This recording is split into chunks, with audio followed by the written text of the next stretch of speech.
আসসালামু আলাইকুম ওরহমতুল্লাহ বরকাতুহ। আলহামদুলিল্লাহ রাব্বিল আলামিন ওয়াসসালাতু ওয়াসসালামু আলা আশরাফিল আমবিয়া ওয়াল মুরসালিন নবিয়িনা মুহাম্মাদ ওয়া আলা আলিহি ওয়া সাহবিহি আজমাইন। ওয়া বাদ। আলহামদুলিল্লাহ, আমরা পড়ছিলাম ইমাম আবু বকর আহমদ ইবনে ইব্রাহিম আল ইসমাইলি রাহিমাহুল্লাহর কিতাব ইতিকাদ আহলিস সুন্নাহ ওয়াল জামাআহ, ইতিকাদ আহলিস সুন্নাহ এই নামে তার গ্রন্থ। আলহামদুলিল্লাহ, এই গ্রন্থটা আমরা 26টা ফাকরা কিন্তু পড়েছি। 26 ফাকরা আমরা আজকে আবার পড়ব, যাতে করে একটু এখানে কিছু আলোচনা হয়তো সংক্ষেপ ছিল, এই জন্য। প্রথমে উনি অনেকগুলো সিফাত আলোচনা করার পর বলেছেন, সিফাতগুলো যে আল্লাহ তাআলাকে দেখা যাবে, শেষে বলেছেন রুইয়াতুল্লাহ, মাসা রুইয়া আর চেহারা দেখার কথা বলেছেন, এবং তিনি যে উপরে আছেন সেটাও তিনি সাব্যস্ত করেছেন। এখানে আল্লাহ তাআলা সব কিছুর উপরে। তো আল্লাহকে দেখার ব্যাপারে ওদা আলিকা বলছেন মিন গায়রি ইতিকাদি তাজসিমি ফিল্লাহ, আল্লাহকে জিসিম হিসাবে দেখা যাবে না, এটা বলতেছেন তিনি। ওয়ালা তাহদীদা, নির্ধারণ করা যাবে না। ওয়ালাকিন ইয়ারাউনাহু জাল্লা ওয়া আযযা বিআয়ুনিহিম আলা মা ইয়াশাউ হুয়া বিলা কাইফিন, আল্লাহকে তারা চোখ দিয়ে দেখবে ঈমানদাররা, বিআয়ুনিহিম আলা মা ইয়াশাউ হুয়া, আল্লাহ যেভাবে চাইবেন সেভাবে দেখা যাবে, বিলা কাইফিন, কোনো ধরন ব্যতীত। মানে কয়েকটা শব্দ এখানে আমাদের আলোচনা দরকার। একটা হচ্ছে তাজসিমের মাসালা, জিসিম। আল্লাহ তাআলার দিকে আমরা দেহ সাব্যস্ত করি কিনা? আল্লাহর জন্য দেহ সাব্যস্ত করি না, সাব্যস্তও করি না, অসাব্যস্তও করি না। দেহ শব্দটা কোরআন হাদিসে আসে নাই। আমরা কি বলি? কোরআন এবং হাদিসে আসেনি। যে জিনিস কোরআন হাদিসে আসেনি সেই জিনিস নিয়ে আমরা আলোচনাই করি না, করি না। কারণ হতে পারে কীরকম আমরা জানি না। সুতরাং আমরা কি জিসিম বলে কি বুঝাচ্ছি এটা আগে জিজ্ঞাসা করি। মানে সে হয়তো এমন একটা ব্যাখ্যা দিবে যাতে আল্লাহর অস্তিত্বকে অস্বীকার করার চিন্তা ভাবনা করতেছে। যদি জিসিম বলতে বোঝায় যে অস্তিত্বশীল কোনো সত্তা, তবে জিসিম বলাটা নিষিদ্ধ। তবে আল্লাহ অবশ্যই অস্তিত্বশীল সত্তা, জিসিম বলাটা নিষিদ্ধ। কথা বুঝতে পারছি? আর যদি জিসিম বলতে বোঝায় সৃষ্টির মতো কোনো কিছু, তারপর এইটাও বলা যাবে না জিসিম তাকে, তবে তাকে বলতে হবে হ্যাঁ এটা সত্য কথা যে আপনি যেটা নিষেধ করতেছেন সেটা সত্য, যে আল্লাহ কোনো সৃষ্টির মতো কোনো সত্তা নয়। কথা বুঝতে পারছি? যে তিনি যে চেহারা, ইমানদাররা তার চেহারা দেখবে, চেহারা দেখবে না, ইমানদাররা চেহারা দেখবে। তো তার চেহারা কোনো, আমরা চেহারা ও চেহারাই বলি, চেহারাকে কি রকম আমরা বলি না। যদি জিসিম বলে তো রকম সাব্যস্ত হয়ে গেল, ধরন সাব্যস্ত হয়ে গেল। আমরা যেন চেহারা বলি, চেহারাটার ধরন তো জানি না, কীরকম বলে এইটাই তো জানি না। যেমন তার সত্তা কীরকম জানি না, তেমনি আবার চেহারা কীরকম জানি না। সত্তাকে কেউ জিসিম বলবে কি না? সত্তাকে জিসিম বলা যাবে না, অথবা জিসিম শব্দ ব্যবহার করা যাবে না।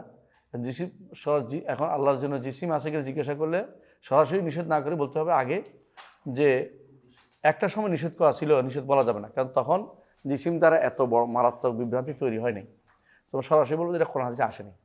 এখন যেহেতু জিসিম শব্দ বলে অনেক সময় আল্লাহ সত্তাকে অস্বীকার করার বুদ্ধি বাইরে আবিষ্কার করছে অনেকেই, এখন জিজ্ঞাসা করতে হবে সত্তা দ্বারা কী উদ্দেশ্য। এটা একবার আলফাজ মুজমালা বলে, মানে সংক্ষিপ্ত শব্দ যার বিভিন্ন বিভিন্ন অর্থ করা যায়, টেনে বাতিলে অর্থ করা যায়, আবার শুদ্ধ অর্থ করা যায়। এখন জিজ্ঞাসা করতে হবে জিসিম দ্বারা কী উদ্দেশ্য, এটা তো কোরআন হাদিসে আসেনি। আলফাজ মুজমালা বলে এগুলিকে। তো বলে যে জিসিম দ্বারা উদ্দেশ্য হচ্ছে সৃষ্টির মতো যেটা জিসিম, তাহলে না সৃষ্টির মতো জিসিম তেই না। আর যদি জিসিম দ্বারা উদ্দেশ্য হয়, যারা মান্তেকিরা যেটা বলে, কি জিসিম কাকে বলে? মান্তেকিরা জিসিম কারে বলে? আহসানতা, একাধিক আরদ যেখানে একত্রিত হয়, অথবা আরদ এবং জওহর যেখানে একত্রিত হয়, যে জিসিম। আরদ এবং জওহর কি জিনিস? আরদ কাকে বলে? আরদ তো যে সত্তা নিজের উপর দাঁড়াইতে পারে সেটা আরদ, আর সেটা জওহর, যেটা নিজের উপর নিজের অস্তিত্ব নিজে সাব্যস্ত হয়ে জওহর। আর যেটা আরেকজনের উপরে ভর করে দাঁড়ায় এটা হলো আর্দ। এখন আর্দ আর জওহর আর্দ। তো আর্দ হয় না, হয় জওহর মিলবে, তো অথবা জওহর আর্দ মিলবে। তো জওহর মিলে অথবা জওহর আর্দ মিললে সেটা জিসিম হয়। এটা হচ্ছে মান্তিকীদের কথা। এগুলি ভয়াবহ কুফরি কথা। এগুলি আল্লাহর জন্য কোনোভাবেই সাব্যস্ত করা যাবে না। কথা কি বুঝতে পারছি?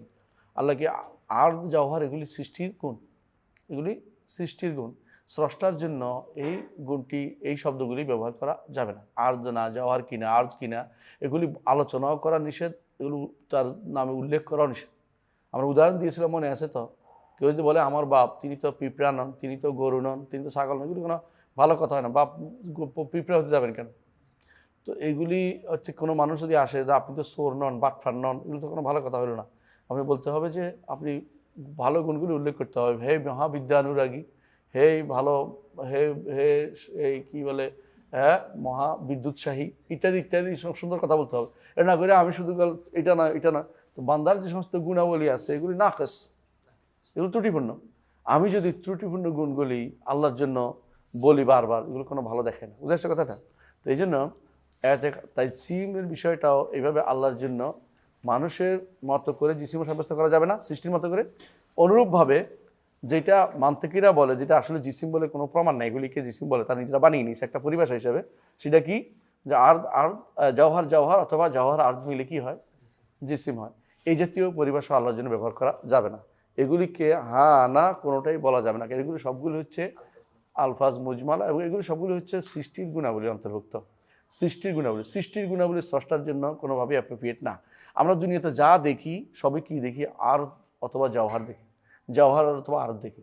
তো আমাদের দুনিয়াতে জওহার আর্দের সাথে আল্লাহর সাথে এগুলি মিলানোর কি দরকারটা লেগে গেছে। আমরা সমস্যা হচ্ছে আমরা আমাদের প্রথমে কি করি, আগে তাসবিহ দিয়ে নিয়ে পরে তাতিল করে। এই জন্য প্রথমেই মনে করে যে তাহলে আল্লাহ কীরকম হইতে পারে, কীরকম হইতে পারে মনে করতে করতে করতে করতে শেষে বলেছি কি, জওহার জওহার অথবা জওহার আর্দ হোক কিনা, জওহার জওহার সৃষ্টির ব্যাপারে, আল্লাহর জন্য এটা হতে যাবে কেন? আমাদের যত রকমের ধারণা মাথায় আসে ফাল্লাহ বিখিলাফি, আল্লাহর বিপরীতটা, কখনো এটা না। কারণ আল্লাহ সম্পর্কে আমরা কোনোদিন তা সঠিক ধারণা নিতে পারবো না, যতক্ষণ পর্যন্ত এহাতা করতে পারবো না, এদরাক করতে পারবো না, যতক্ষণ পর্যন্ত তাকে না দেখছি। তাকে দেখিলেও এহাতা করতে পারবো না। কি দেখবো? তার শুধু চেহারা দেখবো, শুধু চেহারা। তাকে এহাতা করে কোনোদিনই কেউ বলতে পারবো না যে তাকে এহাতা পরিপূর্ণ দেখে ফেলেছে, জেনে ফেলেছে, বলতে পারবে না। ওয়ালা ইউহিতুনা বিশাইইম মিন ইলমিহি ইল্লা বিমা শা। তারপরে আল্লাহ তাআলা বলছেন যে ওলামা ইউহিতু বিইলমা, অন্য আরও আয়াতের কথা, ওয়ালা ইউহিতুনা বিহি ইলমা।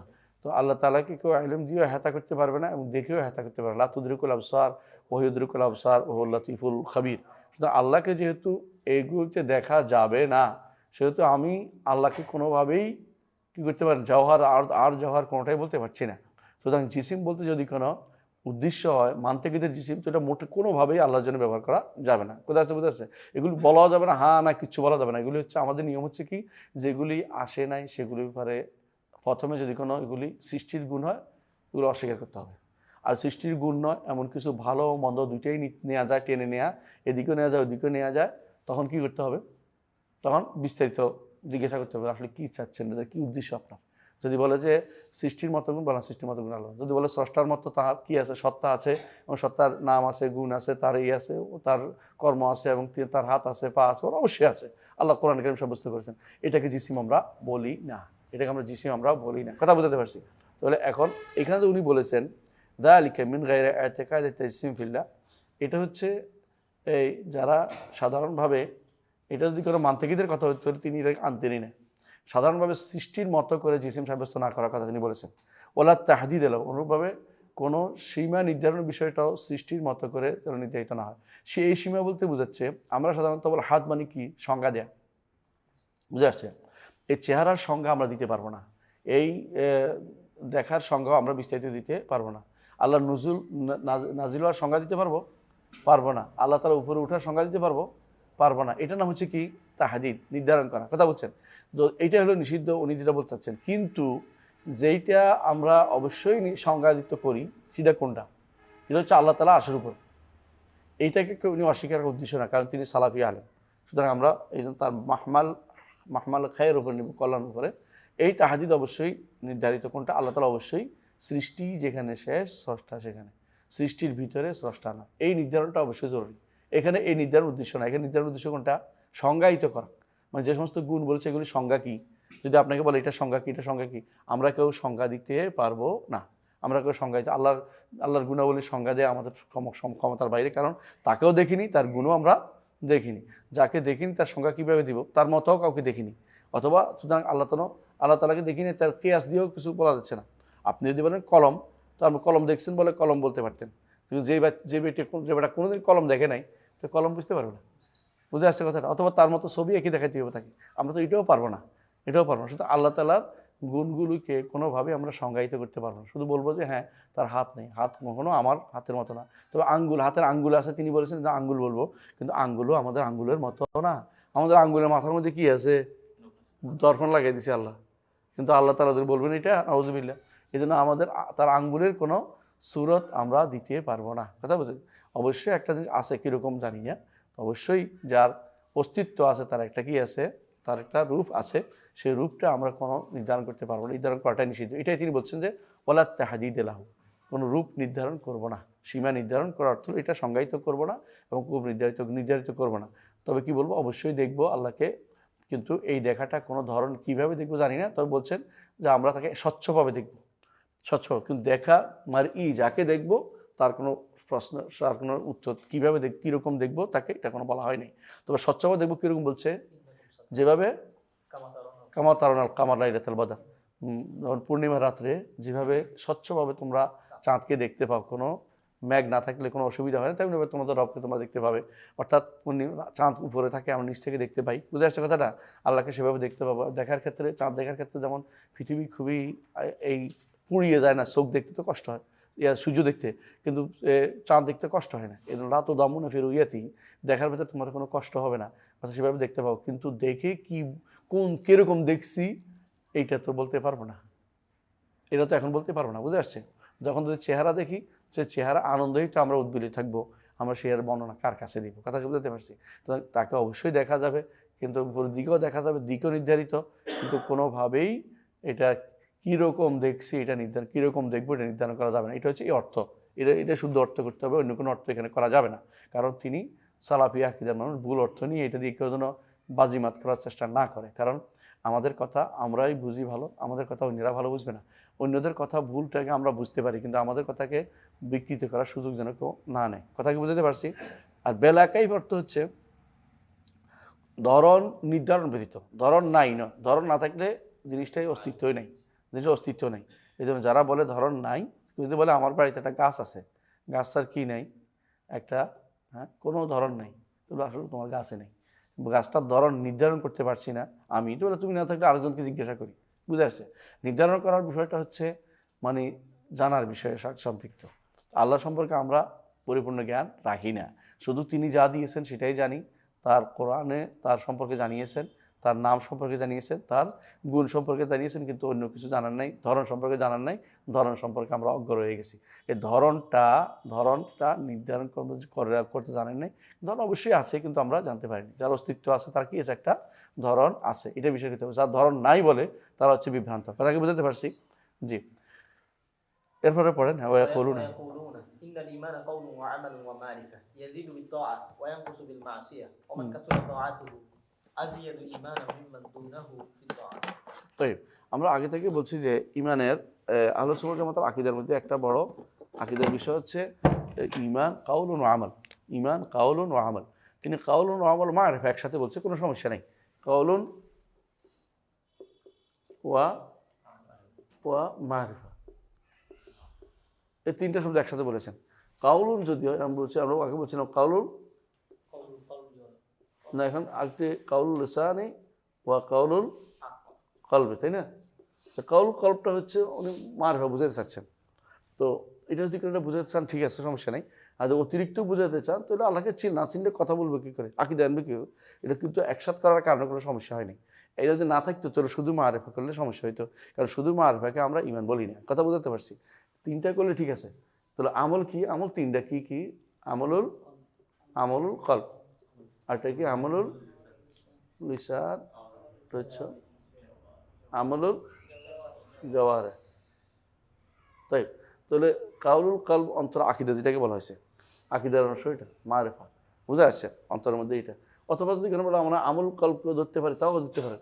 উনি এই দুইটাকে আমল কলবে যেটা সম্পৃক্ত এটাকে মারিফা বলেছেন হয়তো, এটা বোঝা যাচ্ছে। কারণ আমরা সাধারণত অন্যান্য ইমামদের দেখি তারা বলে কাউলুন ও আমলুন ও ইতিকাদ, এই তিন শব্দ বলে। তো ইতিকাদ জায়গায় তিনি হয়তো মারিফা শব্দ ব্যবহার করেছেন, কিন্তু শুধু মারিফা ঈমান নয়, এটা আমরা সবাই, শুধু কাউলও ঈমান নয়, শুধু আমলও ঈমান নয়। আমল হচ্ছে তিনটা মজমুর নাম, একসাথে তিনটা, দুইটাও বলে কেউ তিনটাও বলে। তিনটা বললেও বিরোধ নাই, দুইটা বললেও বিরোধ নাই। তিনটা বললে, কারণ অন্তর তো আলাদা জিনিস, এই জন্য। আর যদি কোনো অন্তরকে আলাদা না করে, কলবের ভিতরে ঢুকে, অথবা আমল কলবের ভিতরে অবশ্যই ঢুকে যায়। সুতরাং আল ইমান কাউলুন ওয়া আমাল, কাউলুন ওয়া আমাল ইয়াজিদু বিত্তাআত ওয়া ইয়ানকুসু বিল মাসিয়া। এটা দিয়ে বোঝা যাচ্ছে যে তিনি অবশ্যই আহলুস সুন্নাহ ওয়াল জামাতের আকীদার অনুসারী, এবং সেই জন্য তিনি বলছেন ইয়াজিদু বিত্তাআত ওয়া ইয়ানকুসু বিল মাসিয়া। এখানে বিরোধিতা কারা করে? এখানে কারা বলে? মুরজিয়ারা, আর কারা? খারেজিরা, আর কারা? মুতাজিলারা, আর কারা? আশারীরা, আর কারা?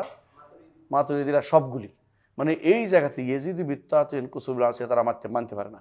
যারা এটা মানে না তারা সবগুলো হচ্ছে পথভ্রষ্ট, তারা 72 ফেরকার অন্তর্ভুক্ত, ফেরকার বাইরে ফেরকায় চলে গেছে, অর্থাৎ তারা আহলুস সুন্নাহ ওয়াল জামাতের অন্তর্ভুক্ত না।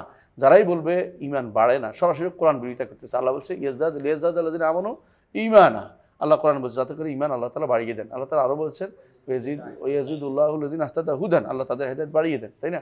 তো আল্লাহ তাআলা কোরআনে কারীম বারবার জিয়াদাতুল ঈমানের কথা বলেছেন, কোরআনে কারীম বলেছেন, তারপর তাদের অন্তরে আঘাত লাগে না, তারা কেন চির ধরে না, তারা কেন বলে যে আল্লাহ ঈমান বাড়ে না? আল্লাহ বলে বাড়ে শব্দ ব্যবহার করেছেন, তারা বলে বাড়ে না, মানে সুবহানাল্লাহ, আল্লাহর সাথে বিরোধিতা নামছে। কারণ তাদের বিবেককে তারা প্রাধান্য দিচ্ছে। বিবেক কি? বাড়লে তো কি হলো, হ্যাঁ, তাহলে যে কম আছে কুপুরি হয়ে গেল, বাড়লে তো বাড়ে। উদাহরণ দিয়ে কি বলো তো, বলতে 9 যদি একটা বাড়ে তাহলে কত হলো? 10। তো 9 আর নাই, 9 আর নাই। কি যে একটা কথা বললো, বুঝছো তো? তো 9 না থাকে 10 হয়েছে, 9 না থাকে 10 হয়েছে, 9 আছে প্লাস হয়েছে। তোমার নামে কি আসে, কাজে কামটা তো দেখতে হইব। ওরা মনে করতেছে যে যদি 9 তো 10 হয়ে গেল, 9 তো নাই, 10 তো হয়ে গেছে, এখন 9 নাই, তো 9 না থাকলে 10 হয়েছে। এটা কি হাওয়ার ভর বাসতেছে? 9 হইয়েই 10 হইতে হয়। কোনোদিন কেউ 7, 8, 10 বলে, 7, 8, 9 হয়ে 10 হয়। সুতরাং তো ওদের এই চালাকি চলবে না, যে মানতে কি চালাকি যে একটা বাদ দিয়ে লাভ দিয়ে চলতেছে, ওসব চলবে না।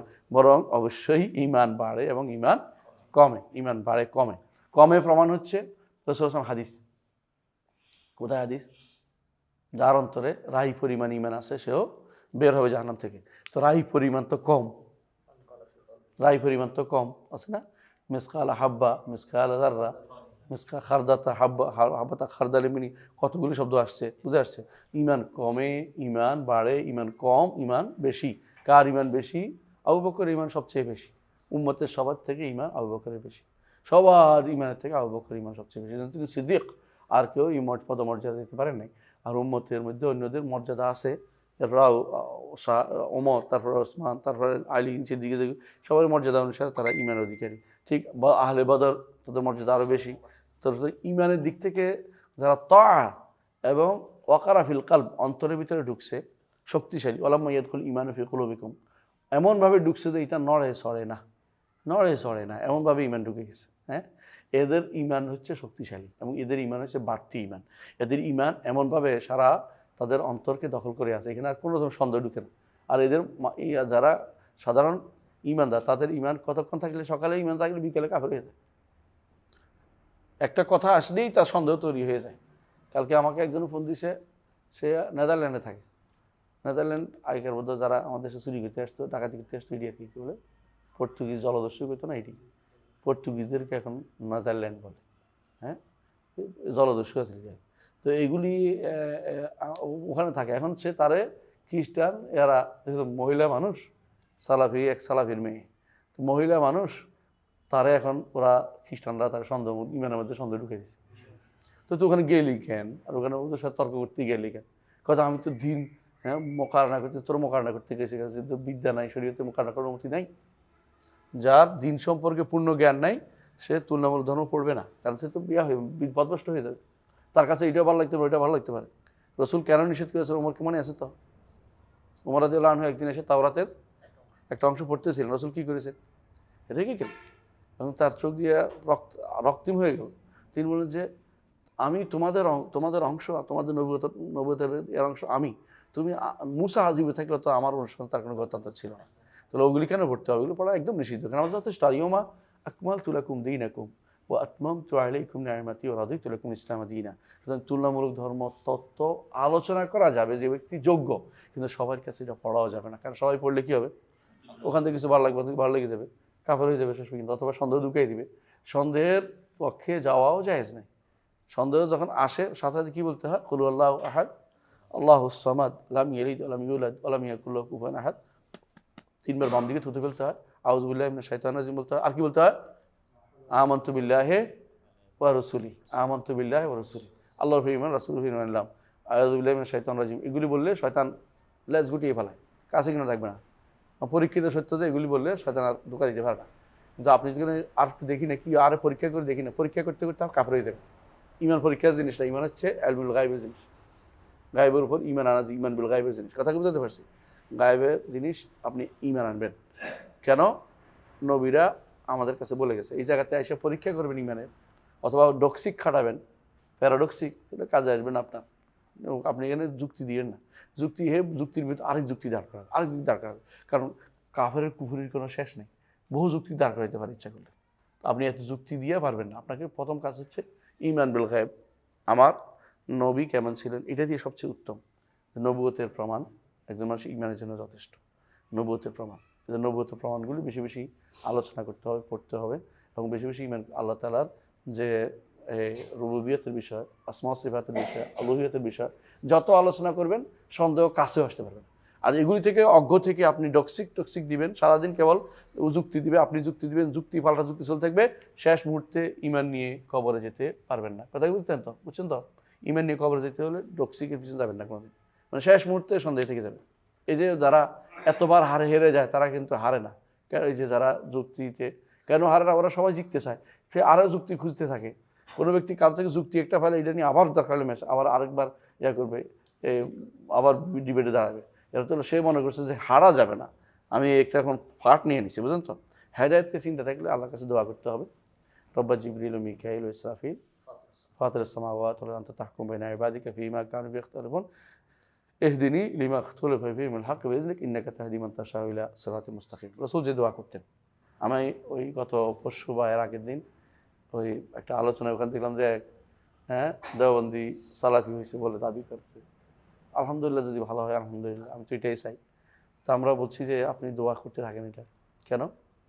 মানুষের কুলুবুল ইবাদে বাইনা উসবাইনি মিন আসহাবির রহমান, এর আগেও একজনে এরকম দাবি করে কয়েকদিন পরে আবার আরও কঠিনভাবে অন্য জায়গাতে চলে গেছে। এই জন্য আমরা সব কিছু, যদি ঈমান যদি আপনার মজবুত হয়, যদি কোনো আপনি রুবুবিয়্যাত, উলুহিয়্যাত, আসমা সিফাত ভালো বুঝেন, আপনি পিছনে দিতে পারবেন না কোনোভাবে। কোনো দিন ভুয়ো কথা বলতেছে। যদি ঈমান যদি মজবুত না হয়, এই 3 জিনিস মজবুত না হলে যে কোনো সময় আপনাকে বরদাস্ত করে দেবে।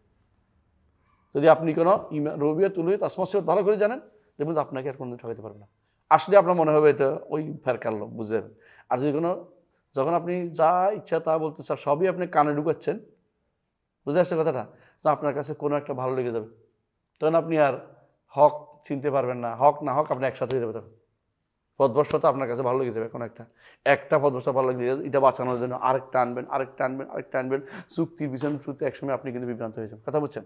এই জন্য আমাদের এই কথা সবসময় মাথায় রাখতে হবে, আল ঈমানু কাওলুন ওয়া আমাল, অথবা আল ঈমানু কাওলুন ওয়া আমালুন ওয়া ইতিকাদ, অথবা আল ঈমানু কাওলুন ওয়া আমালুন ওয়া মারিফা, যেটাই বলেন কোনো সমস্যা নেই। 3টা অথবা 2টা আপনাকে বলতেই হবে, 3টা অথবা 2টা আপনাকে বলতেই হবে। ঠিক আছে?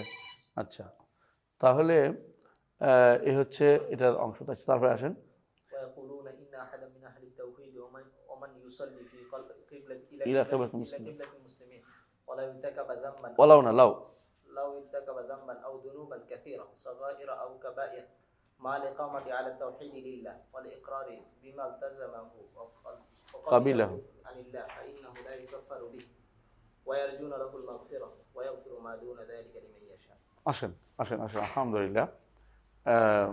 ইয়াকুলুনা আহলুস সুন্নাহ ওয়াল জামাত বলে, ইয়াকুলুনা বলে সবাই আগে শুনে বলছে, বুঝছেন তো? আগে থেকেই আহলুস সুন্নাহ ওয়াল জামাত কি বলে, আন্না আহাদা মিন আহলিত তাওহীদ মান ইউসাল্লি ইলা কিবলাতিল মুসলিমিন। তাওহীদ ব্যাপারে আপনার শিউর আছে, তাওহীদবাদী, শিরিক করে নাই, সরাসরি কুফরি করেন, সরাসরি নিফাকে জড়িত না, আপনি বুঝতে পারছেন যে তাওহীদবাদী সে। ওমান ইউসাল্লি ইলা কিবলাতিল মুসলিমিন, এবং যে ব্যক্তি কিবলার দিকে ফিরে সালাত আদায় করে, মানে সালাত আদায়কারী, অর্থাৎ কি সালাত আদায় করে, কোন দিকে ফিরে সালাত আদায় করছে, তাও আমাদের কিবলা, প্রকাশ্য রূপটা দেখছেন যে সে তাওহীদবাদী এবং সালাত আদায়কারী। দুইটা কেন লাগবে? কারণ বাহ্যিক ইমানের পরিচয় হচ্ছে সালাত, আর মুখে ইমানদার বলতেছে নিজেকে, আর অন্তর ইমান তো আমার দেখার বিষয় না। অন্তর ইমান প্রমাণ পাবে কিসের মাধ্যমে? সালাতের মাধ্যমে। সালাতের মধ্যে লোকটা ইমানদার, সালাতের মাধ্যমে বোঝা যাবে লোকটা ইমানদার। কথা কি বুঝতে পারছি? তাহলে এই অবস্থা যদি হয়, যে এই অবস্থা পর্যন্ত হয় যে কি আমরা লোকটা ইমানদার বোঝা যাচ্ছে, কোনো ব্যতিক্রম পাওয়া যায়নি। অনেকে ব্যতিক্রম পাইলেও ইমানদার কয়ে ফেলবে, এটা ঠিক না। কথা কি বুঝতে পারছি? যে ব্যক্তি ধর্ম নিরপেক্ষতা বা তথাকথিত সেকুলারিজম বিশ্বাসী, অথবা যে ব্যক্তি সোশ্যালিজম বিশ্বাসী এই জাতীয়, অথবা যে ব্যক্তি কমিউনিজম বিশ্বাসী, অথবা যে জাতীয় ন্যাশনালিজম বিশ্বাসী, অথবা ইজমগুলিতে বিশ্বাসী, এরা তো স্পষ্ট এগুলির বাইরে চলে গেছে। কথা বুঝেন নাই? এগুলি কিন্তু আর এই আমাদের আহলে তাওহীদ দাবির মধ্যে নেই।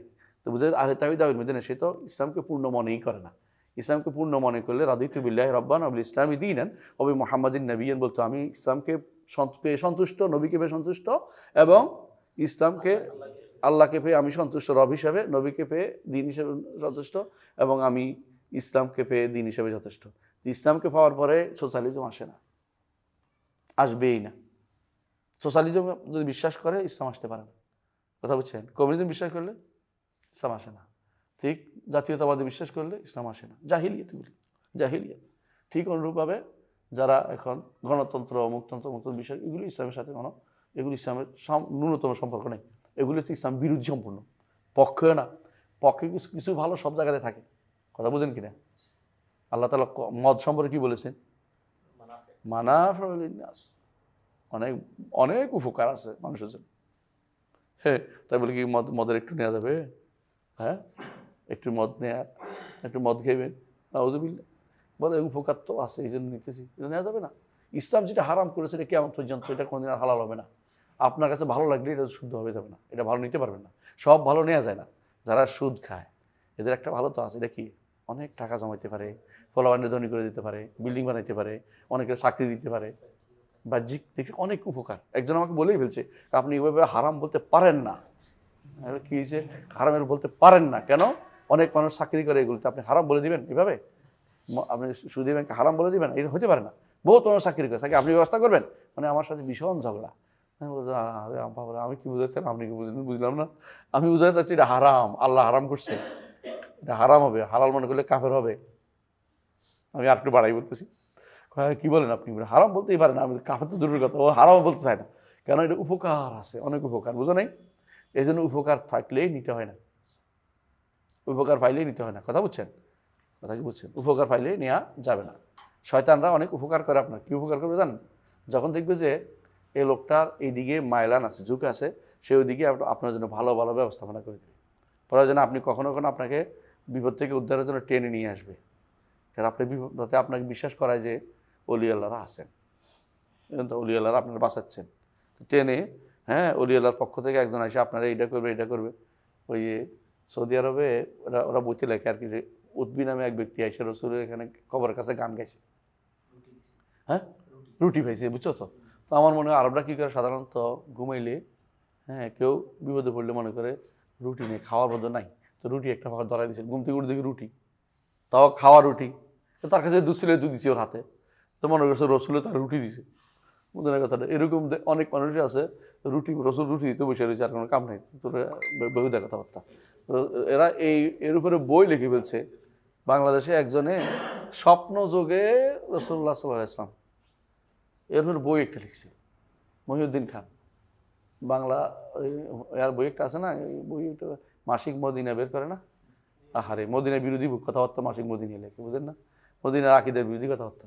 এর মধ্যে কেরামত হিসাবে দেখছে, এটা করছে, এটা স্বপ্নে, এটাতে স্বপ্নে দেখছে, যত স্বপ্নের যত আজে বাজে কাহিনী, এইগুলি দিয়ে দলিল হয়ে গেছে, এটা দিয়ে, বুঝলেন তো? এরা যে কথা বলতেছিলাম, যে এরা প্রকাশ্য রূপ যেগুলি আছে, কাফের কুফুরি দেখাই যাচ্ছে, তারপরেও আপনি তারাই মুসলিম বানানোর জন্য ব্যস্ত হয়ে পড়ছেন, ওইটা করা যাবে না। কিন্তু হ্যাঁ, প্রকাশ্যে একটা মানুষ তাওহীদবাদী হিসেবে জানি আমরা, কেমন বিরোধিতা জানি না, বিপরীতটা জানিই না তার সম্পর্কে, তারপরে সে আবার আমাদের ক্যাবলার দিকে ফিরে সালাত আদায় করে। এই ব্যক্তি যত গুনাই করুক, একটা গুনাহ বা বেশি গুনাহ, একেবারে আনানা সামা গুনাহ করে, অপরাধ করে, মানুষের মারে, এটা করে ওইটা করে, তারে আপনি কাফের বলতে পারবেন না, তারা আপনি কাফের বলতে পারবেন না। বুঝে আসছে? হ্যাঁ, সগায়রাও কাবায়ের, ছোট বড় সব গুনাহ করছে, মা লেখা আমার তারা তাওহীদ দিলে, আবার বলছে তাওহীদের উপরে প্রতিষ্ঠিত আছে, তাওহীদের প্রতিষ্ঠিত আছে, তাওহীদ আছে তার, তাওহীদ বুঝছেন তো? অর্থাৎ তাওহীদ বিরোধী কোনটা? আল্লাহর রুবুবিয়ত বিরোধী কিছু করে নাই, আসমা সিফাত বিরোধী কিছু করে নাই, উলুহিয়ত বিরোধী কিছু করে নাই, কিন্তু গুনাহ করছে। গুনাহ তো কে না করে? কুল্লু বনি আদম খাত্তা ওয়া খায়রুল খাত্তাইন আত-তাওয়াবুন। আমি যদি কোনো সবাইকে এরকম গুনার কারণে বাদ দিয়ে থাকি, তো জগতে আর কাউকে আর পাবো না। বুঝলেন না কথাটা? আজকে সকালে ফজর নামাজে হয়তো কেউ আপনারা জানেন, তাই বলে আমি কিছু যে ফজর নামাজ পড়েনি তার কাফের টাফের তো হইল নি। ইয়াদের কাজ, কাদের কাজ? খাওয়ারিজদের কাজ। খাওয়ারিজদের কাজ, এটা হতে পারে না। সে গুনাহ করেছে, অস্বীকার তো করে নাই, নামাজ পড়তে পারে না জামাতে, হয়তো পরে পড়ে নিছে, এখন তো কেউ নামাজ পড়ে নাই এটা আলাদা কথা, পড়ে না বাদ দিয়ে দিছে, কিন্তু যেহেতু পড়ছে, পরে পড়ছে, জমাতে আসে নাই, তাহলে তা তো আমি তাকফির করতে পারতেছি না, কথা বুঝতে পারছেন? জামাতে না আসাটা একটা গুনার কাজ, কিন্তু নিঃসন্দেহে জামাতে না আসা গুনার কাজ, এটার অপরাধবোধটা তার থাকা উচিত। এখন যদি সে যদি বেপরোয়া হয়ে যেত তো কাফির হয়ে যাবে। বেপরোয়া বুঝেন তো? বেপরোয়া বুঝেননি? লাপাত্তা কোনো পরোয়া নাই, যা ইচ্ছে লা মোবাইলাত বলে আরবিতে, মানে গুরুত্ব নাই, গুরুত্বহীন হলে কাফির হয়ে যায়। সলাতের প্রতি গুরুত্বহীন বহু মানুষ আছে, বিশেষ করে আপনাদের লালনরা তো বহু তাই কাফির হয়ে গেছে এই সমস্ত কারণে। আপনার দেশের লালনরা এবং এরকম আরও গোষ্ঠী যারা সলাতের প্রতি কোনো গুরুত্ব নাই, ইউনিভার্সিটির প্রফেসররা বহুত সলাতের প্রতি কোনো গুরুত্ব নেই, যতই বুঝান না কেন, কোনোদিন পশ্চিম দিকে ফিরে আচারও খায় নাই। হ্যাঁ, আচার খাওয়া বুঝেন তো? হ্যাঁ, ভাষা না, আমাদের দিকের ভাষা আচার খাওয়া বুঝেন না? হ্যাঁ, পিছটা পড়ে গেছে আর কি, আচার খাওয়া আমাদের দেশে। তো কেউ পশ্চিম দিকে ফিরে পড়াই নেই, তা তুই তো বলতে পারতো যে সলাতে পড়ছিলাম, তাও নাই। এ লোকেরা আবার মুসলমান বানানোর জন্য ব্যস্ত। আমি একজনে দেখছি মরে গেছে, একবারে সব প্রশংসা করতেছে, তো আমি ওখানেই লিখছি, আমাদের ইসলামিক ইউনিভার্সিটি টিচার অ্যাসোসিয়েশনের এটাই আছে, নামাজ পড়তো কিনা, সবাই আমার উপর দিয়ে এবারে খেপা, যে আমার এই করবে সেই করবে, আমার এই সমস্ত চিন্তাধারা নিকৃষ্ট, হাই হাই কী করলো কী বললো, এই সমস্ত কথা বললো। তা আমি বললাম, না না, নামাজ পড়তো কিনা জানতে চাচ্ছি, আমি কিন্তু খারাপ কিছু করি না, এখনো বলা হয়নি, এখনো শুরু হয়নি কথা।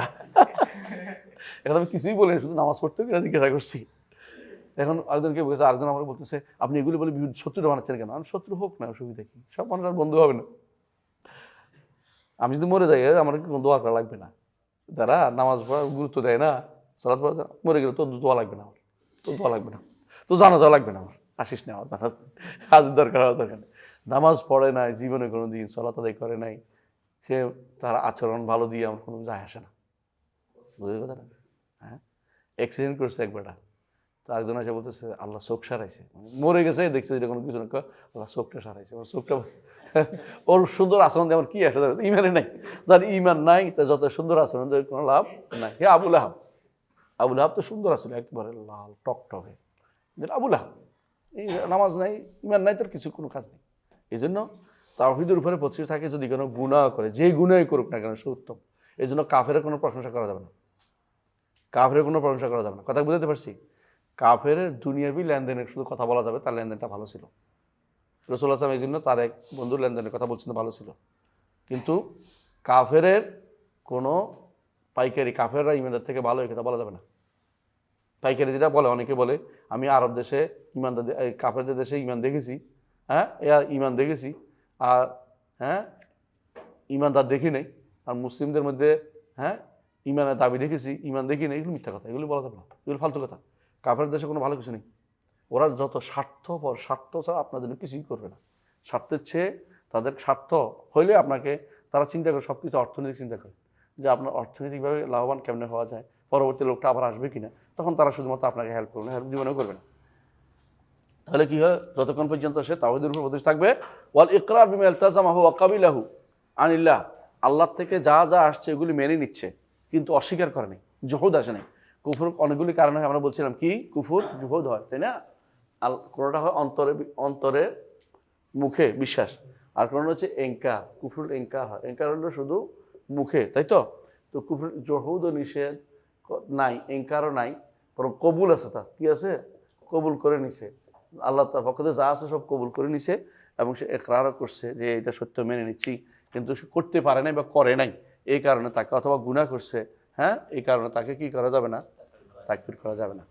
ওয়ারজুন আল্লাহুল মাগফিরা ফাইন্না লা ইউকাফিরু, তাকে তাকফির করা যাবে না। ওয়ারজুন আল্লাহুল মাগফিরা, তার জন্য কি চায়, ক্ষমা চায়। ওয়াগফিরু মা দুনা যালিকা লিমান ইয়াশা, এবং যার জন্য ইচ্ছা তার জন্য আল্লাহ তাআলা ক্ষমা করুন। কোরআন আল্লাহ বলেছেন দুনা যালিকা অর্থ হলো শিরকের নিচে, কুফরের নিচে, নেফাকের নিচে যতগুলো আছে এগুলো যেন আল্লাহ তাআলা কি করে, দুনা অর্থ এখানে নিচে, দুনা বিভিন্ন অর্থ হয়, এখানে হলো নিচে, অর্থাৎ এর নিচে পর্যায়গুলি আছে সেগুলিকে হ্যাঁ আল্লাহ তাআলা কি করবেন, তাদেরকে ক্ষমা করে দেবেন। সেগুলো যে শিরিক কুফর নেফাকের নিচে যেগুলো সেগুলো আল্লাহ ক্ষমা করবেন।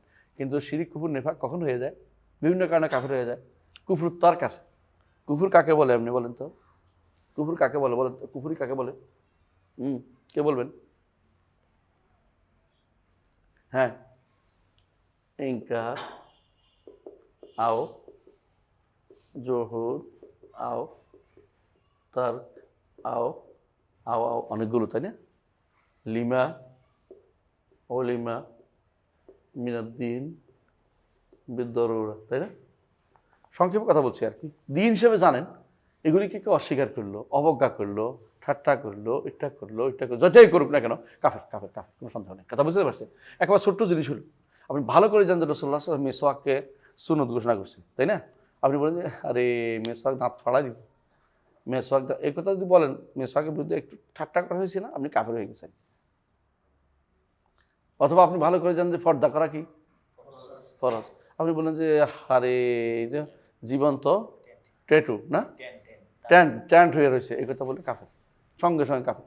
না জানলে এক কথা জানে না, তাকে জানাতে হবে। কিন্তু না জানারও কি আছে, একটা সীমা আছে। একটা সময় আমার দেশে ইসলাম ছিল না, সত্য কথা এটা। একটা বিশাল সময় কাটছে, মানুষ শুধুমাত্র মিলাদার ইয়া দিয়ে কাটাই দিচ্ছে সারাটা জীবন। এখন কিন্তু আলহামদুলিল্লাহ দিন ইমান লোক বাড়ছে, আলেম বাড়ছে, ইচ্ছা করলেই জানতে পারে, সেখানে না জানার ভান করে থাকতে পারবে না। না জানলেও কুফরি বন্ধ হবে না, কাফের হয়ে যাবে। হ্যাঁ, হয়তো আমি তাকে কাফের করতে পারবো না, কেন? আমি অথরিটি না কাফের বলার। কাফের অথরিটি হচ্ছে কারা? রাষ্ট্র অথবা তার নির্বাচিত প্রতিনিধি। তারা যদি না করে থাকে ভিন্ন কথা, কিন্তু আমি তাকে কাফের বলতে পারছি না, কিন্তু আমি জানি যে সে কাফের, তার সাথে আমার লেনদেন হবে কাফের মতো। কথা বুঝছি? কাফের বলতে পারতেছি না, কিন্তু আমি জানি কাফের, আমি তার সাথে কাফের মতো লেনদেন করবো, কোনো সমস্যা নেই। কথা বুঝছো? তার সাথে যেন আমাদের আত্মীয়তার সম্পর্ক হইতে পারে না, তার জানাজা আমি শরিক হইতে পারবো না, যাবো না কিছু। হ্যাঁ, আমি তারা কাফের বলতে পারছি না, কেন? আমি অথরিটি না। কিন্তু তার সাথে আমি যেতে পারবো না, কেন? আমি জানি যে সে কাফের, কিন্তু বলতে পারছি না, আমি অথরিটি না। আর তার উপরে আমি যেহেতু জানি শিওর, তার সাথে কোনো এই সমস্ত কুফুরির সাথে কাফের সাথে কোনো রকমের আমি কম্প্রোমাইজ করব না, কোনো কম্প্রোমাইজ আমার চলবে না। হ্যাঁ, বুঝতে পারছি? তাহলে বোঝা গেল যে তাকফিরের মাসালাটা আমার কি বুঝে আসছে। আর তাকফিরের শর্তগুলি মনে আছে কি কি? দুইটা, একামতুল হুজ্জা, ইজালাতুল শুভহা। এই দুইটা, একামতুল হুজ্জা, ইজালাতুল শুভহা, এটা সবসময় থাকবে, এবং প্রকাশ্য জিনিসও থাকবে। কথা বুঝছো কিনা? কিন্তু অবস্থা অনুসারে কোথাও এটা কার্যকর হবে না, কোথাও কার্যকর হবে। যেমন আরব দেশে মোটেই এগুলো একটাও কার্যকর না, সব ইচ্ছা করলে বই পড়তে পারে। আমার দেশেও এখন কার্যকর না, কিন্তু আগে কার্যকর ছিল। একসময় বই পাওয়া যেত না। যত বই আমাদের কি ছিল, ওই তরিকুল ইসলাম, ওই আরেকটা কি, হ্যাঁ ওই যে মকসুদুল মুমিন, আরেকটা নিয়ামুল কোরআন, নিয়ামুল কোরআন আরেকটা। এগুলি তো কোনো ইমান আমলের কোনো কিছু আপনাকে জানাচ্ছে না। মানে বই পাওয়া যেত না, মানুষ জানতো কি মুসলিম, আর মনে করতো যে ব্যক্তি ভালো করে মিলাদ পড়ে প্রতি বছর একবার, সেটা সাচ্চা মুসলিম। শুক্রবারে হাজির হইলো, বুঝে কেন বুঝতে দরকার নাই, সেখানে কেবল ইমাম সাহেব তো আল্লাহরে শোনাচ্ছে, কি খুতবা আল্লাহরে শোনাচ্ছে, কারণ আরবি তো মানুষ বুঝে না। ইমাম সাহেব তো ফেরেশতারা আল্লাহরে শোনাচ্ছে, আল্লাহ তো অবশ্যই শোনেন, আর ফেরেশতারাও শুনতেছে, ফেরেশতারা খুতবা দিছে, আর ওনারা কিন্তু কেউ বুঝে টুঝে নাই, কোনো সমস্যা নেই, ফেরেশতা কোনো বিরোধিতা করবে না, কেউ লাভ হবে না, এই খুতবা দিয়ে চলে গেছে সারা জীবন, যেটা গেছে। এমনকি আমি একবার একখানে নামাজ পড়ছিলাম, তো ওদের বলে হাসি কথা রাখি, তো দেখতেছি ইমাম সাহেব খুতবা পড়তেছে, দোয়া করতেছে, খাল্লাদাল্লাহ মুলকা খাকান ইবনে খাকান আল মালিক তৈমুল্লাহ, আল্লাহ তাআলা রাজত্ব টিকিয়ে রাখুক, খাকান ইবনে খাকান মালিক তৈমুল্লাহকে রাজত্ব আল্লাহ বুঝ কে আমাকে। আমি নামাজ থেকে বের করলাম, কইলো কি এটা, সে যে ওই সময় যে খুতবাটা লেখা হয়েছিল পুরান ঢাকার, তো এই খুতবা এখনো রয়ে গেছে, সুবহানাল্লাহ। মানে সেই সময় খুতবাটা একবার লিখছিল, জোর করে বলছে আমার নামে খুতবা দিতে হবে, এদেশে আসে তো আসার পরে আমার নামে খুতবা দিতে হবে, তো খুতবা লিখছিল, সেটা চলতেই আছে, বাট তো আরবি বুঝে না, সে তো পড়তেই আছে। হ্যাঁ, আমি এমনকি সুবহানাল্লাহ আমার ওস্তাদ থেকে শুনতেছি, আমি যখন মাদ্রাসা আলিয়া পড়ি তখনও ওস্তাদ দোয়া করতেছে, আল্লাহুম্মা ইহফাজ দাওলাতা পাকিস্তান আশ-শারকিয়্যা। আমি বলছি আল্লাহ সুবহানাল্লাহ, আমরা বাংলাদেশ হচ্ছি প্রায় 10 বছর হয়ে গেল, 12 বছর হয়ে গেল না, 13 বছর, অথচ আমার উস্তাদ এখনো পাকিস্তানের শারকিয়্যা বদলাইতে পারেনি, কারণ খুতবা শব্দ বদলে যাবে, এটাকে উনি যথা ভালো মনে করতেছেন না। বাংলাদেশ শব্দটা কইতে মানে গুণা মনে লাগতেছে, পাকিস্তান করে পাক লাগতেছে ওনার কাছে মনে হয়, নাউজুবিল্লাহ। আমাদেরকে এই বেহুদা উর্দু পড়াই অনেকটা ভেজালে ফেলেছে, বুঝছো? এগুলো বলে তো অনেকে রাগ করে, বাস্তবতা হচ্ছে উর্দুর কোনো দরকারই নেই। উর্দু ভাষায় আমাদের সমস্ত খেদমত যদি আরবি ভাষা না হয়ে থাকে, ওই খেদমতের কোনো দরকারই নেই। কথা বুঝছো? ইমানিয়াতের খেদমত দরকার, আকায়েদের খেদমত দরকার, উসুল ফিকহের খেদমত দরকার, ফিকহের খেদমত দরকার। এগুলো উর্দু ভাষায় নতুন করে কিছু হয়নি। বুঝি না বলেই যে ব্যক্তি আরবি ভালো বুঝে না, সে মনে করে যে উর্দুতে অনেক খেদমত হয়েছে, এগুলি বাদ দিলেও ইসলামের কোনো ক্ষতি হবে না। দেখছি সমালোচনা বেহুদে কাম করছে। এই যে ভালো করেই জানে যে কোন বইটা আছে যেটা বলতে পারবে যে ওই বইটা আরবির থেকে ভালো হয়েছে, কোন বিষয়টা বলতো, কোন বিষয়টা আছে বলতে পারবে, কোন বিষয়টা বলতো, কোন বইটা, কোন ব্যাখ্যাটা। কবি বলে যে ভারতীয় উপমহাদেশের যে স্কলার আছে তাদেরকে এই তো আমি সালাফিদেরকে আমি খারাপ কিছু বলি না, সালাফিরা আরবি জানতো, আচ্ছা আরবি না জানতো, ওরা আরবি জেনেই তো শিখছে, নাকি আমরা উর্দু থেকে শিখে গেছি নিজেরা? উর্দু আসল কই? উর্দু শুরু হয়েছে, ভাষাটা কখন শুরু হলো? এরপরে কি উর্দু শুরু হওয়ার আগেও কি, উর্দু শুরু আগেও কি তাহলে এই ভাষাতে কোরআন হাদিস ছিল না, ফেকা ছিল, উসুল ছিল? আমি যখন বাংলার উপর দিয়ে এরকম উর্দুর মতো করে কথা বলি হইব? আরে উর্দু বাংলা ভাষা সমৃদ্ধ হয়েছে কখন? তখন আলাউদ্দিন খিলজি যখন আসছে, বা নুসরাত শাহ হোসেন শাহ, এরা করছে, বাংলা সমৃদ্ধ করছে, তাদের বাংলার দেশে। এখন আমি বলি যে বাংলায় যেটা জানি, বাংলাতে এমন এমন জ্ঞান আছে যা আরবিতে নাই, ওই জ্ঞান আমার দরকার নাই। এটা হচ্ছে সব, মানে এটা হলো গাঁড় তেরামি করা, যে আমাদের বাপদাদার ভালো বলতে হবে। তো হানাফিরা কি অপরাধ করছে? হানাফিরা তো এটাই কয় দেওবন্দের হুজুরটা ভালো করছে, আমরা আরো 100 বছর গেলে বুঝতে পারিনি। তো তো আপনারা যদি বলেন যে আমাদের কোনাকানি হুজুররা ভালো বলছে, আরবরা জানতো না, তাহলে ওই এলিমের আমার দরকার মোটেই নেই, কোনো এলিমের মোটেই দরকার নেই। তারা যেটা বলছে দেখেন, আমি বলি অনেক সময় উর্দুতে লেখছে কোনটা, আরবিটাকে অনুবাদ করে লিখছে, অত সুন্দর করে সাজিয়ে লিখছে, এইটা ছাড়া আর কিছু হবে না। তো সাজিয়ে লেখা তো অনেক ভাষায় হতে পারে, এটা অস্বীকার করার কিছু নেই, কিন্তু সাজিয়ে যারা লিখছে আরবি না জানলে ওরা লিখতে পারতো না। এটা বেশিরভাগ সময় হাদিসের তাখরিজের ক্ষেত্রে তারা কিছু অবদান আছে, যেমন জুবাইর জাইতা ইত্যাদি, কিন্তু যারা আরবি না জানলে তাদের মর্যাদা হইতো না। আরবি যাই জানে বলেই তাদের মর্যাদা হয়েছে, কথা বুঝছো কি? প্রত্যেকেই এতে সানরাইজ জহির আরবিতে লিখছে বইগুলো, কেন আরবিতে লিখছে? আরবিতে লেখা নিয়ম হইল, ভাষাটা এটাই। আমি তো সারাদিনই লিখি বাংলাতে, শুধু বাংলাভাষী, এটা নির্দিষ্ট একটা গণ্ডির ভিতরে থাকলো। এদেরকে কি করলাম, আমি কিছু না কিছু জ্ঞান দিতে পারলাম, কেন তো জানে না এই জন্য। আগে তো এই সিস্টেম ছিল না। আগে সিস্টেম ছিল কোনো এলাকা যদি দখল হইতো মুসলিমদের, সেই এলাকার মানুষ কি হতো, আরবি শিখে ফেলতো। এখন বোখারা, সামারকান্দ, তিরমিজ, এগুলি যে সমস্ত এলাকা আছে, ওই সমস্ত মানুষ সব আরবিতে কথা বলতো সবসময়। তো এগুলি আবার নতুন করে ভাষাগুলি জীবিত করছে কারা? হ্যাঁ, উপনিবেশবাদীরা, ইউরোপিয়ানরা। এরা দেখছে যে এইটাই প্যাট্রোনাইজ করতে গেলে কী হবে, মুসলমানদের একটা একটা বাধার দেয়াল তৈরি হয়ে যাবে। কেউ তো আমার ভাষা, আমার ভাষা, আমার ভাষা, মায়ের ভাষা কথা বলতে চাই, বাংলা ভাষা বলতেছি না আর কি, বাংলার কথা বলতেছি না, মায়ের ভাষা উর্দুতে কথা বলতে চাই, স্বীকৃতি করে যুদ্ধ করে একটা দেশ বানাই ফেলো, বুঝো না? তো এরকম এটা নিয়ে এইটা তৈরি করছে কারা? শয়তান তৈরি করছে, এগুলি শয়তান তৈরি করছে। বাংলা ভাষা বলে গেলে আমার কি অসুবিধা ছিল? আরবিতে কথা বলতে হচ্ছে সমস্যা কি? হ্যাঁ, উর্দু ছাপিয়ে দেওয়াটা অন্যায়, জুলুম। তুমি উর্দু কি, উর্দুর কাদাসত কি? এই বেটা এখন উর্দুর পক্ষে কাদাসত করতেছে, পবিত্র দেখাইতেছে। হ্যাঁ, এখনো পর্যন্ত ওই মাথার ভিতরে ইয়া যায় নাই, পাকিস্তানি বুঝ যায় নাই মাথা থেকে। উর্দু কেন? তুমি আরবি বলবা অথবা তোমার নিজের ভাষার কথা বলবো, মাঝখানে আরেকটা ঢুকেছ কি জন্য? এটা কী কামে লাগে এটা? এখন যেমন কোনো কোনো ওস্তাদা বলে ফার্সিতে খুব মজা পায় ওনারা।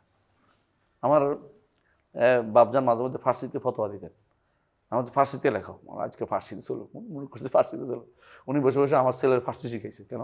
ফার্সি ভুলে যাচ্ছে মানুষ। মাঝে উর্দুতে দিত, মাঝে আরবিতে দিত, মাঝে উর্দু দিত, আরবি দিত, বাংলা দিত, ফার্সি দিত। উনি যেটা পেতেন ওই ভাষায় ফতোয়া দিতেন। তা আমি বলতাম আব্বা সবই জানে, কিন্তু আরবিতে দিলে হইতো না। হয় না, এটা মানুষ ভুলে যাচ্ছে, এটা খুব জানার দরকার একেবারে। এটার মধ্যে যা আছে এটা তো আমার দরকারই নেই কোনোদিন। আল্লাহ আমার আব্বাকে জানা তৌফিক করুন, সবই জানতেন আলহামদুলিল্লাহ, সব দিক থেকেই ভালো জ্ঞানী ছিলেন। শিরকি কুফরে জড়িত থাকতেন না, মানে উনি একটা ইয়া ছিল আর কি, পড়ছে যেহেতু ফার্সি একটা ভাষাটা কেন বাদ দিয়ে দিবে, এই আর কি কথা ছিল। হ্যাঁ, সামনে আগে কি বলছে, ওয়াখতালাফু واختلفوا في متعمد ترك الصلاة المفروضة حتى يذهب وقتها من غير عذر فكفره جماعة لما روي عن النبي صلى الله عليه وسلم أنه قال بين العبد وبين الكفر ترك الصلاة وقوله من ترك الصلاة فقد كفر ومن ترك الصلاة فقد برئت منه ذمة الله. তাই আলহামদুলিল্লাহ, তিনটি হাদিস দিয়ে তিনি দলিল দিচ্ছেন গুরুত্বপূর্ণ। সলাতের উপর আলাদা একটা চ্যাপ্টার তিনি আনছেন। কেন? আমরা একটু আগে বলেছি কেন সলাটটা কি গুরুত্বপূর্ণ। কেন? বাহ্যিক ইমানের পরিচয় হচ্ছে সলাত। ইমান আপনার অন্তরে আছে, কেমনি বুঝবো? ইমান আপনার অন্তরে আছে, আমি কেমনি বুঝবো? কথা বুঝছেন তো? বুঝার কোনো উপায় নেই, অন্তরটা তো আমি বাইরে আসে না। মুখে বলছেন, সত্য বলছেন, মিথ্যে বলছেন, কেমনি বুঝবো? প্রমাণ হবে কি দিয়ে? সালাত দিয়ে। এই যে রাসূলুল্লাহ সাল্লাল্লাহু আলাইহি ওয়াসাল্লামকে জিজ্ঞাসা, ইয়া রাসূলুল্লাহ, অমুক অমুক অমুক মুনাফিক, আপনি হত্যা করেন না কেন? বলছে নুহিতু আন কাতিল মুসাল্লিন, মুসাল্লিদি হত্যা করতে আমাকে নিষেধ করা হয়েছে। নুহিতু আন কাতিল মুসাল্লিন, এটা সালাত আদায়কারী। এই যে রাসূলুল্লাহ সাল্লাল্লাহু আলাইহি ওয়াসাল্লাম এই জন্য যারা এই শাসকরা যারা, হ্যাঁ, কাফের শাসক বলে নেই। মানে যে সমস্ত শাসক মুখে দিনের কথা স্বীকার করে, শরীয়ত মানার কথা বলে, ইসলামী শরীয়ত মেনে চলে, বলে না যে আমাদের অমুক পার্টি আমরা কি করি না, শরিয়া আইনে বিশ্বাস করি, এগুলি বলে নাই, এগুলো বললে কাফের। এগুলি যারা বলে নাই, মৌলিকভাবে তারা মনে করে ইসলামের উপর আছে, ভুল করলো অন্যায় করলো ইসলামের উপর বলে আমি ইসলামকে মানি। যেমন আমাদের এরশাদের কথা বলি, এরশাদে এমন কোনো কুহুরি কোনো নীতি নেই, একটাও করে নাই। সত্য কথা এটা। পুরুষ মানুষ তো হোঁসা ছিল, আর সেনাবাহিনী মানুষ তো কিছু ইয়ারে বেশি গা বেশি চলতো, উল্টাপাল্টা কথাবার্তা কয়নি। তো আমি বলতেছিলাম যে এরা তো কী কারণে সরকার বিরুদ্ধে সরাসরি কোনো কুহুরিতে জড়িত হয়নি, কথা আমি বুঝতে পারছি। তো যে ব্যক্তি সলাৎ যতক্ষণ রসুল জিজ্ঞাসা করে ইয়া রাসূলুল্লাহ তারা যদি এটা করে এটা করে এটা করে আমরা তাদের বিরুদ্ধে কি বিদ্রোহ করবো না? বলছে লা মা আকামুস সালাতা ফিকুম, যতক্ষণ তোমাদের মধ্যে সলাৎ প্রতিষ্ঠিত করবে ততক্ষণ তাদের বিরুদ্ধে দাঁড়াবে না। সলাৎটা কি জন্য? আমাদের ইমানিয়াতের পরিচয় হচ্ছে সলাতের মাধ্যমে। এই জন্য ফাইন তাবু ও আকামুস সালাতা ওয়া আতাউজ যাকাতা ফাখাল্লু সাবিলাহুম, সলাৎ আদায় করে এবং আল্লাহর হকটা আদায় করছে সলাৎ দিয়ে, বান্দার হকটা আদায় করে জাকাত দিয়ে তাকে ছেড়ে দাও। জাকাতের জন্য কেন যুদ্ধ করতে হবে? জাকাত বান্দার হক, প্রকাশ্য একটা দিন শাহেদ ইসলাম জহেরা, এটা অস্বীকার করলে যুদ্ধ করতে হবে। অস্বীকার করলে, আর যদি না দেয় গুনাহগার, না দেয় গুনাহগার, জোর করে আদায় করতে হবে। রাষ্ট্রের দায়িত্ব হচ্ছে জোর করে আদায় করা, আর সলাৎ জোর করে পড়াইতে হবে। তাকে না পড়াইলে তাকে জেলে পুরে রাখতে হবে। আবু হানিফা রাহমাতুল্লাহ অন্যদের নিকট তাকে হয় কুফর দিয়ে হত্যা করতে হবে, কাফের বলে, না হলে শাস্তি হিসেবে হত্যা করতে হবে। দুইটার কারণ, কুফর আহমদ ইবনে হাম্বল বলেন তাকে শাস্তি হিসেবে হত্যা করতে হবে, আর দুই ইমাম বলেন যে কাফের হিসেবে হত্যা করতে, আহমদ ইবনে হাম্বল বলেন, আর শাফি এবং মালিক বলেন যে তাকে কাফের হিসেবে হত্যা করতে পারে, এরপর শাস্তি হিসেবে হত্যা করতে হবে, একদম এরপর শাস্তি হিসেবে হত্যা করতে হবে, শাস্তি হাদ, যেটা একটা শাস্তি হিসেবে তাদের জন্য, যারা সালাত দেখেন তার শাস্তি হচ্ছে মৃত্যু। তো বুঝে আসছে কথাটা, মৃত্যুদণ্ড। এই জন্য এই তিনটা হাদিস তিনি আনছেন যে বোঝানোর জন্য যে সলাতের বিষয়টা অন্য সমস্ত আরকানুল ইসলামের চেয়ে আলাদা, কারণ এটা মূলত আমরা ইমানের পরিচয় হচ্ছে সলাতের মাধ্যমে।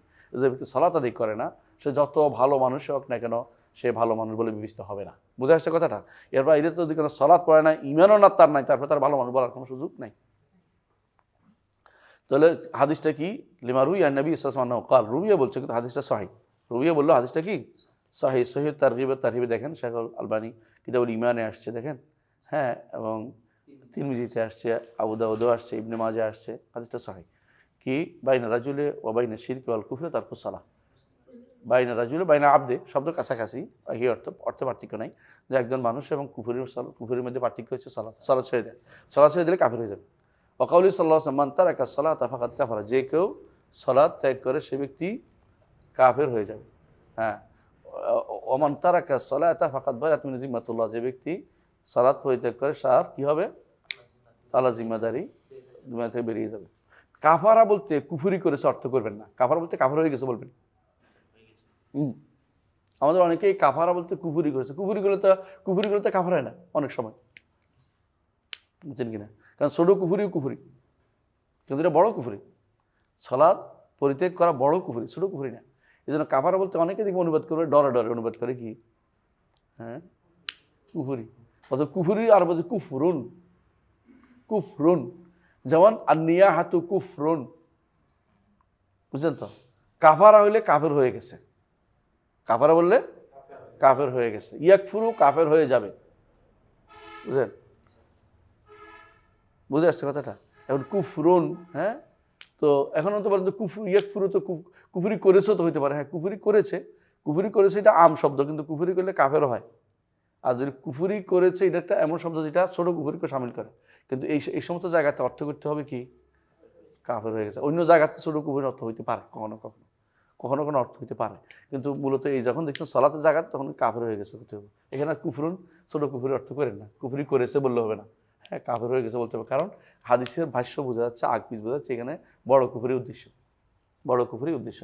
কোথাও ছোট কুফরির উদ্দেশ্য হতে পারে, ইয়াকফুর বলে, তখন বলতে হবে যে কি ছোট কুফরি নিচে বোঝা যাচ্ছে কি দিয়া, সিয়াক সাবাক দিয়া অথবা অন্য দলিল দিয়ে বোঝা যাচ্ছে ছোট কুফরি নিয়ে উদ্দেশ্য নেওয়া হয়েছে। তাহলে আমরা হাদিস কিন্তু এটাও শুদ্ধ। আরেকটা হলো যেটাকে বলেছে এই হাদিসটা একটু সমস্যা আছে শব্দের মধ্যে, এটা কোনটা? মান তারাকা সালাতা ফাকাদ না, মাঝখানে একটা মান তারাকা সালাতা ফাকাদ কাফারা, এটার মধ্যে শব্দ হচ্ছে আল্লাহুল্লাযী বাইনা বাইনাহুম সালাহ ফাকাদ মান তারাকা ফাকাদ কাফারা, তারাকা সালাত একই কথা, ফাকাদ কাফারা, এটাও সহিহ হাদিস। তিরমিজি হাসান সহিহ বলেছেন, ঠিক আছে। আর একটা হলো যেটা বারিয়াত মিন জিম্মাতুল্লাহ যেটা বলছেন, এইটার ব্যাপারে এটা আসছে কোথায়? ইবনে মাজাহ আসছে, তাই না? এটার ব্যাপারে সনদ দরাফ আছে বলছে, কিন্তু শাইখুল আলবানী সহিহ তারগিব তারহিব এটাকে সহিহ বলছে। দেখছো, এরা তো তিনটা হাদিস সহিহ। অনেকে আসে আমাদেরকে বলতে থাকে যে এটা হাদিস কই, হাদিসটা সহিহ দেখা যাচ্ছে, শাইখুল আলবানী নিজে তা সহিহ করেছেন। সুতরাং আমরা এর মধ্যে আর বাড়াবাইতে না যাই। অবশ্যই কী হবে? কাফের হবে। কিন্তু নির্ধারিত করে একজনকে কাফের বলার দায়িত্ব না। আমরা বলছি কি যারা বলা আর যে তুমি বলা এক কথা নেই, সবসময় এই কথা খেয়াল রাখতে হবে। যারা বলবেন তুমি বলার আপনি তুমি, হ্যাঁ, সে নির্ধারণ করার ক্ষমতা আপনি রাখেন না। এটা করার জন্য কি করতে হবে? আপনাকে অনেকগুলো শর্ত পূরণ করতে হবে, বাধা দূরীকরণ করতে হবে। বাধা কয়টা? 6টা। বাধা কয়টা? 6টা। মনে আছে কি কি বাধা? জাহাদ, খাতা, তাওয়িল, তাকলিদ, মুকরা, ইকরা, আর হলো আজিজ, অপারগতা।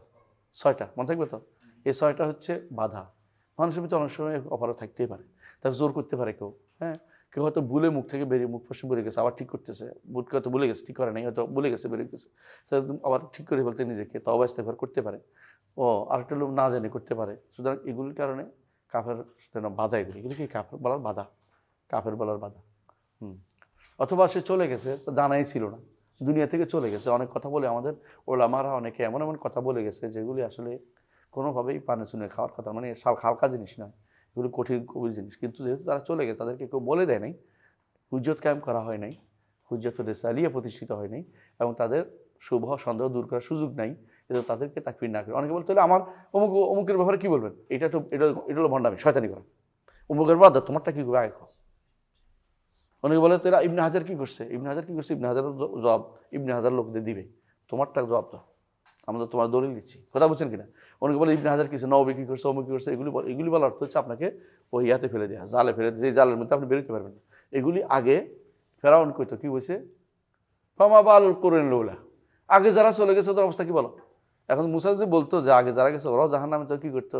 দেখো ধর বাপ দাদারা জাহান্নাম বানিয়ে দিয়েছে, মানে এটা শয়তানি বানানো, এটা একটা শয়তানি আবিষ্কার। মুসা আলাইহিস সালাম সুন্দর উত্তর দিলেন, এলমুন দ্বারা আপনি এরকম বলবেন, আল্লাহ জানে, ওনার ব্যাপারটা আল্লাহর কাছে, ইবনে হাজার নবীরটা আল্লাহর কাছে ছেড়ে দেন। তবে আমরা রাহমাহুল্লাহ বলি, কারণ ওনাদের কাছে কেউ এগুলি প্রমাণ প্রতিষ্ঠা করার কোনো সুযোগ আসে নাই। কথা বুঝছেন? আর ওরা আকিদের বিষয় লেখেও না, এগুলি হচ্ছে অন্য কিছু লিখতে এগুলির মধ্যে কলম চলে আসছে দুই একবার। এরকম ভুল কার না হয়? দুনিয়া সবাই ভুল করে। কুল্লু বানি আদম খাত্তা ও খায়রুল খাত্তাইন আত-তাওয়াবুন। আলহামদুলিল্লাহ। এরপর আসেন তাও 30 পয়েন্ট। হ্যাঁ, وتأول جماعة منهم أنه يريد بذلك من تركها جاحدا لها كما قال يوسف عليه الصلاة والسلام إني تركت ملة قوم لا يؤمنون بالله ترك جهود كفر। অস্বীকার করলে কাফের হয়ে বলতে সালাতকে, তাই না? তো সালাতে এখানে দলিল দিছে কি করে? ইউসুফ আলাইহিস সালাম কথার দলিল কি? তার ইন্নী তারাকতু মিল্লাতা কওমিন লা ইউমিনুনা বিল্লাহ। তারাকের অর্থ করছে তারা কি? সালাত তো তরক করা বলছে। তারাক তো এই তারাক অর্থ হলো মান তারাকা সালাত তারাকা জাহেদা। যেহেতু এরা কি করতো? লা ইউমিনুনা বিল্লাহ, তারা আল্লাহর উপর ঈমান আনতে অস্বীকার করছিল। এই জন্য অস্বীকার করেছিল কারা? কওমে ফেরাউন। আর ইউসুফ আলাইহিস সালাম ফেরাউনদের হাতে বড় হয়েছেন না? ইউসুফ আলাইহিস সালাম যখন মিশরের সমস্ত রাজাদের বলে ফেরাউন বলা হতো, তো তিনি তো তখন ফেরাউর হাতে বড় হয়েছেন, ফেরাউদের হাতে। তো তিনি দুই ফেরাও, আগের ফেরাও, পরের ফেরাও, যেই ফেরাওগুলি হয় সমস্ত ফেরাওগুলোর হাতে তিনি বড় হয়েছেন, কিন্তু তাদের থেকে ছেড়ে তিনি চলে আসছেন, তাই না? তো তারা কি করতো? লা ইউমিনু বিল্লাহ, আল্লাহর উপর ঈমান আনতো না, জাহেদাল্লাহ, অস্বীকার করতো। তো অনেকে বলছে যে ব্যক্তি সালাত অস্বীকার করে সে ব্যক্তি কাফের হবে, অস্বীকার না করলে কাফের হবে না, এটা তারা বলতে চাচ্ছে। মানে তাহাউনান, যদি কোনো আলসেমি করে ছেড়ে দেয় তাহলে কাফের হবে না। তিনি বলছেন দুটা মতই তিনি নিয়ে আসছেন। কেন দুটা মত নিয়ে আসছেন? এটাই সলভের মধ্যে দুটো মত আছে এই বিষয়টা, কারণ এটা কোনো মাসাইল। এগুলি কি মাসাইল? এগুলি আকায়েদ না। বুঝে আসছে কথাটা? মাসাইলের মধ্যে দুটো মত থাকতেই পারে। আর আকায়েদের মধ্যে এই মাসাইলটা মূলত এটা হচ্ছে মাসাইল ইমানের একটা অংশ, যে ইমানের কি ছেড়ে দেওয়ার উদ্দেশ্য একবারে, নাকি জহুদস্যী উদ্দেশ্য। এগুলো অস্বীকার করা, এগুলো অন্তরের মুখে অস্বীকার, আর এগুলো করে নাই, কাজটা করে নাই। তো একটা মানুষ যদি একটা সালাত ত্যাগ করলে কাফের হয়ে যেত, কাফের সংখ্যা কিন্তু বাড়তেই থাকবে। এই জন্য একটা সালাত ত্যাগ করলে কাফের হওয়ার বিষয়টা শক্তিশালী মত না। কথা বলছেন কিনা? অস্বীকার করে একটা সালাত ত্যাগ করলেও কাফের হয়ে যাবে। অস্বীকার করলে তো সালাত পড়লেও কাফের হয়ে যাবে। অনেকে বুঝছেন কথাটা? বোঝা গেল যে অস্বীকারের শর্তটা আসলে কি নয়, অ্যাপ্রোপ্রিয়েট না। যারাই লাগাইছে তারা হয়তো এটা অতিরিক্ত ভয়ে লাগাইছে, আমরা কোনো তাকফির মুসলিম করছি কিনা আবার এই জন্য বলছে, কিন্তু মূলত না। অস্বীকার মাসলা তো আলাদা কুফরি। ইস্তেগফার আরেকটা কুফরি, ইস্তেগফার আরেকটা কুফরি। ধরেন আরেকটা হলো কি